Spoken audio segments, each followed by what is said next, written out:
What's going on, everybody, and what's going on, folks? My name is David, and I'm your host of this legendary podcast, the Deconstructing Topic Podcast. Oh, well, today we got a good one. As I'm recording this early in the morning, it is May 4th, and I'm gonna hopefully upload this as well in the same day. We're in the same time. Let's go. Anyways, it is May 4th for those out there, my beloved Star Wars fan who's out there. You already know who you are. Let's make it happen. Once again, welcome to the Deconstructing Topic Podcast, where we grab a topic. And today's topic, we're doing a little bit of Star Wars, and just to give you a little bit of story of into my life and the Star Wars franchise and what have meant to me and what have meant to many other people, many people. And once again, welcome to the legendary podcast here.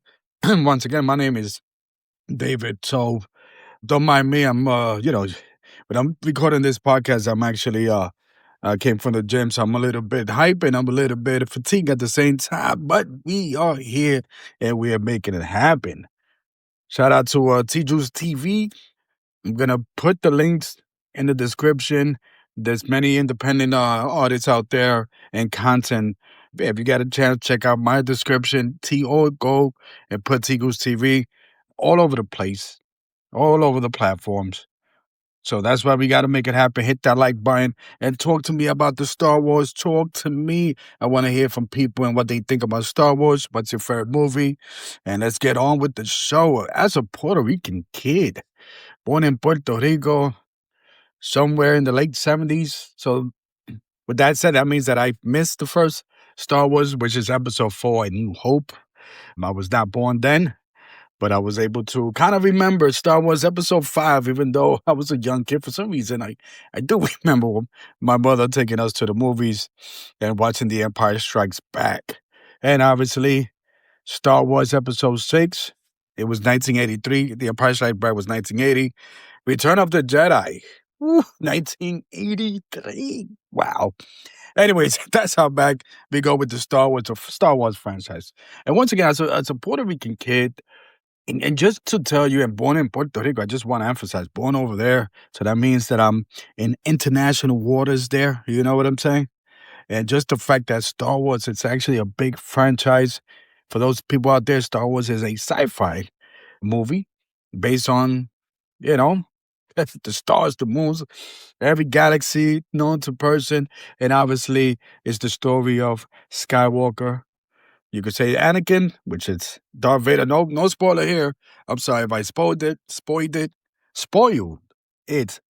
Sorry about that. I should have just said some spoilers. Hey, but we make it happen. And we got, Luke Skywalker. I mean, Star Wars in itself, my mother taking us to the movies and watching that. Yes, Star Wars was a thing and was a big thing in Puerto Rico and was a big thing international throughout the world, created by George Lucas. And being a young kid, just going to Star Wars, I mean, Star Wars was just different. And when you went to the movies and me as a young kid, as a young baby, as a toddler, perhaps, yes, watching The Empire Strikes Back and Return of the Jedi, it's one of those things to see that story, that Darth Vader, Mr. Chosen One, in a sense, Anakin Skywalker's story in the near future with the Phantom Menace and Attack of the Clones there, and Revenge of the Sith. But the fact that just watching these movies, you're watching something different, especially Darth Vader. That's my dude. I remember years ago, I had a VR thing. I believe it was the Quest, and the fact that I was playing this Star Wars game. Man, I was playing as I forgot who the character was, but it was not in the movie. But Darth Vader was there. The fact that James Earl Jones, who plays Darth Vader, not play Darth Vader, but his voice, his menacing voice, Luke. Ooh, let's go, Darth Vader. You already know Star Wars by that sound. But the fact that I'm playing this VR, I see my boy Darth Vader coming down towards to me, asking me if I got some type of crystal, and I'm giggling like a little kid, like it's just like it's freaking Darth Vader in front of me. For those who never played some virtual reality, I mean, look, listen, I recommend VRs. You don't need to go crazy. I mean, at that time, I'm thinking that the technology. Maybe I'll go back to the VR headsets. A lot of it was fun gadgets. I just always felt that the VR just still not there yet. Unless you get some pricey VR and you got a lot of space in your house, perhaps different story. But anyways, I go back to this Darth Vader game. I forgot what was the name of the game, and I'm just giggling like, but just to tell you how Star Wars it meant to me. It meant to a lot of people, and in my case, my mother bought into the Star Wars hype, and we got a lot of Star Wars toy for those people out there that do remember the Star Wars toy. The one that I believe that people always talk about is the little R2D2 that you could put things, and R2D2, you know, for whatever language he speaks. You got my boy 3CPO, which is the silver. If I'm not mistaken, he had a silver leg. For those people out there, they always thought that he was gold plated, but he actually has a silver leg. And I kid you not, and that's the Nelson Mandela. I'm like, since when he had a silver leg? But the fact that, yes, that's a kind of interesting thing. You got Princess Leia, the beautiful Princess Leia. You already know with those little buns. That became a style. Han Solo, that rugged dude that a lot of dudes trying to be like, you know what I mean? And you had so many characters in that, Luke Skywalker's in, Palpatine, yeah, with that voice. I'm just saying that Star Wars, when you in that movies, when watching this, you're watching something magical. You're watching something different. And for a lot of people, and May 4th be the thing, that May 4th is actually some type of vain celebration started in the late 70s somewhere. Because in the Star Wars, May the 4th force be with you. But I'm more like Sith. I'm in the dark side there. Palpatine, hey, I could be that next Darth Vader. You know what I'm talking about? Darth D. You know what I mean? I got to change my name to Darth D-constructing. Do that magic. But Star Wars meant a lot to me. And I still enjoy the Star Wars show now that it's owned by Disney. A little mixed feeling when it comes to certain shows. There's been some. I mean, I've watched just about every Star Wars show and all the movies there, and I try my best to watch some of the fan film that have been good in the last, with the AI technology and all that. We get that in the next, last couple of years. That's a thing. People always ask me, and tell me before I forget. People ask me, "What is your favorite Star Wars movie going back?" And it's the ones, The Empire Strikes Back is one that it's, you know, that movie. You know what I mean? That's that movie. But obviously, Rogue One to me a Star Wars story, even though Rogue One for some reason it's not a. For some reason, people always have said it's not a Star Wars movie per se. And what I mean by Star Wars, that's not the Skywalker kind of sense with the Anakin, Darth, Luke kind of little story there. But Rogue One, it's the prequel to leading to New Hope, which is episode 4, which is the first movie. And it's interesting because as a young kid, or even growing up, I never understood why it's episode 4. And then you look at interviews. Once you start growing up, you look at interviews that there was always a plan by Lucas and Lucas Films to do 6-part and do the Darth Vader first, which is one of those movies, one of those things that to see a villain be in the beginning, it's unheard of. Even to this day, it's unheard of. And perhaps a lot of people have taken as like, why not?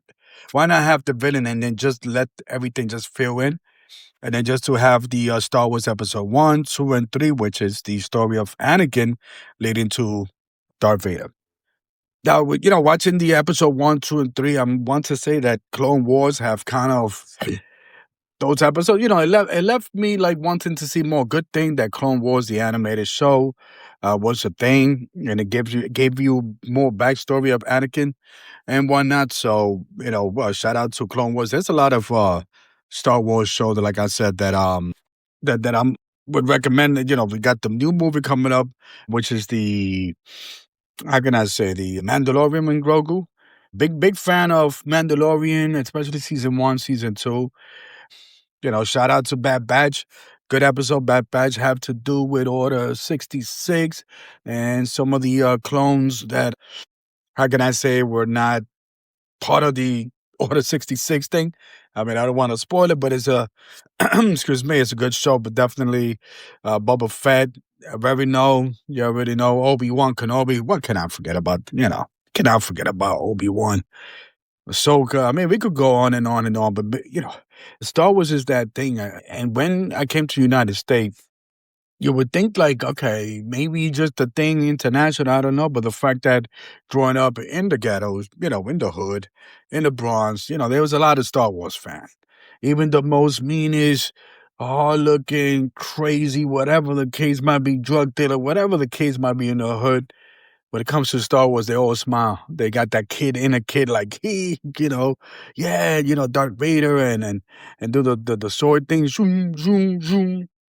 And that's what Star Wars meant a lot. This is my first Star Wars podcast, and I basically, or my episode actually, and I just wanted to kind of like touch bases on that situation, on what Star Wars have meant to me, and kind of my trajectory of how I got to become a Star Wars fan, and I would love to, and I'm definitely gonna do a lot of more episodes on this in regards to Star Wars in the ghetto, in the hood kind of sense, because growing up in the hood is a little bit different because for the most part, let's say if you have parents or a single mother in this case, it was hard as coming to the United States and, growing up, it was a little bit hard to make certain ends meet and, to have like toys like these Star Wars, which is kind of like a privilege in a sense. But we got there, we got there. Back in Puerto Rico, we had it, it was a little bit different. The cost of life in Puerto Rico, but much, much less than New York City, I might add. So that's a point to take there. But hey, listen, Star Wars is doing that thing. I'm hoping that Mandalorian, Grogu again. I love the show, but they kind of lost me in the last couple of seasons. I'm hoping for a great movie or a send off or something to that effect. How can I forget about Yoda? Ooh, you must. Oh man, you gotta love Star Wars. So that's what's going on with that situation. Once again, it's a little celebration, a little bit of my point of view when it comes to Star Wars. I'm gonna do more episodes on just touch bases, give previews, reviews, whatever it is, in regards to the Star Wars fandom here. Once again, I'm here just like today's that day. I feel like watching something Star Wars. You know what I mean? Rogue One would be that thing. My understanding is that Disney has the Darth Maul story, which again, that's something that I gotta catch up and watch. But you already know. To all my Star Wars fans out there, much love. And as always, hit the like. Feel free to comment. Let me know what's your favorite Star Wars movie or show, or if there's a Star Wars story that you want to share, feel free. And you already know. May the fourth be with you. Dun dun dun dun dun dun. Peace.